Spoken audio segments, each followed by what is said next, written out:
श्री स्वामी समर्थ. नमस्कार. मी नंदिनी माझ्या यूट्यूब चॅनलवर तुमचं खूप मनापासून स्वागत करत आहे. तुमच्या मनातील सर्व चांगल्या इच्छा स्वामी महाराज पूर्ण करो ही स्वामींच्या चरणी प्रार्थना करते आणि आजच्या नवीन व्हिडिओला सुरुवात करते.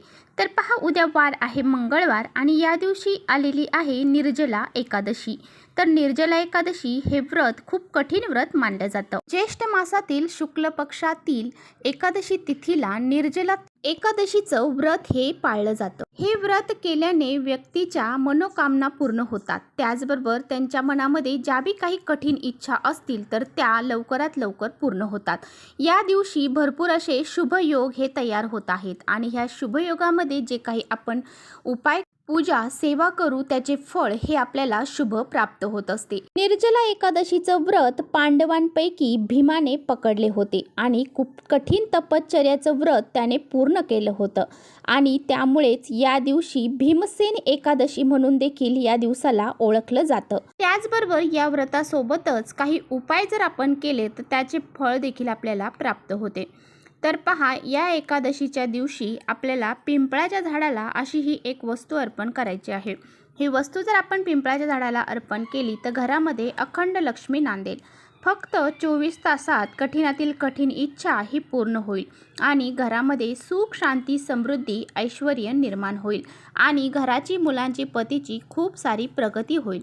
असा हा अत्यंत प्रभावशाली उपाय कसा करायचा आहे याबद्दलच आजच्या व्हिडिओमध्ये आपण जाणून घेणार आहोत. त्यामुळे व्हिडिओ कुठे स्किप न करता शेवटपर्यंत नक्की बघा, जेणेकरून तुमच्यापर्यंत योग्य ती माहिती पोहोचेल.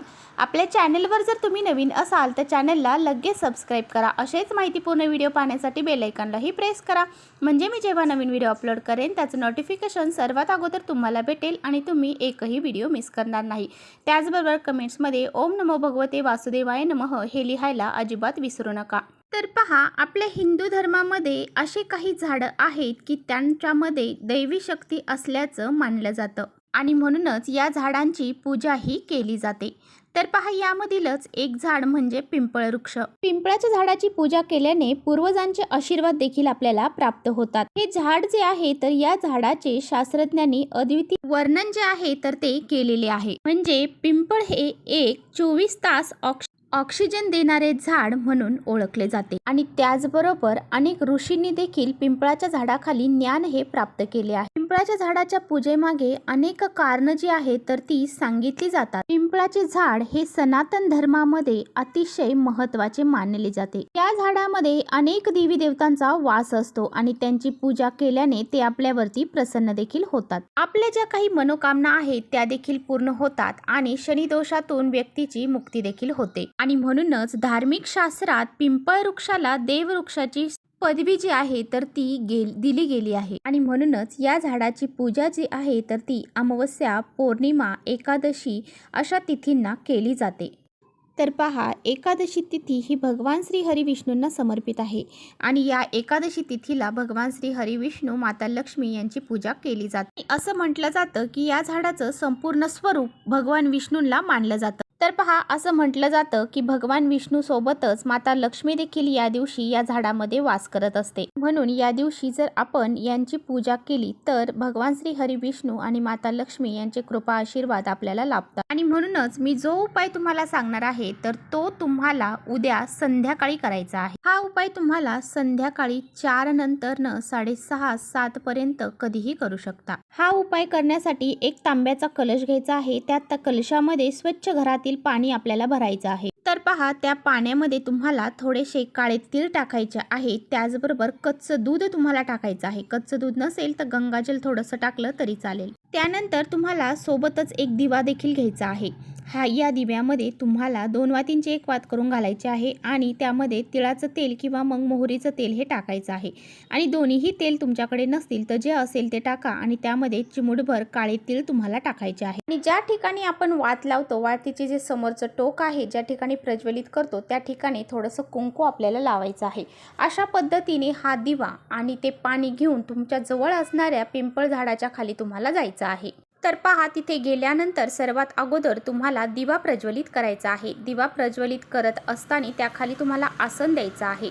पिंपळाच्या झाडाचं पान जर तिथं पडलेलं असेल त्याचं पान तुम्ही खाली ठेवू शकता किंवा मग तुम्ही जे काही फुलं वगैरे घेऊन गेला असाल त्याचं आसन देऊ शकता किंवा मग तुम्ही तांदळाचं आसन देऊ शकता आणि त्यानंतर हा दिवा प्रज्वलित करायचा आहे. आणि जे काही तुम्ही पाणी घेऊन गेलेला आहात तर ते तुम्हाला गोलाकार पद्धतीने त्या झाडाला घालायचं आहे. झाडाला पाणी घालत असताना ओम नमो भगवते वासुदेवाय नमः या मंत्राचा तुम्हाला जप देखील करायचा आहे. आता ही सगळी सेवा करून तुमची झाली की मग तुम्हाला दोन्ही हात जोडून माता लक्ष्मी आणि भगवान विष्णूंना प्रार्थना करायची आहे की तुमच्या घरामध्ये अखंड लक्ष्मी नांदू दे आणि तुमच्या घरामध्ये कधीही पैसा हा कमी पडू देऊ नको.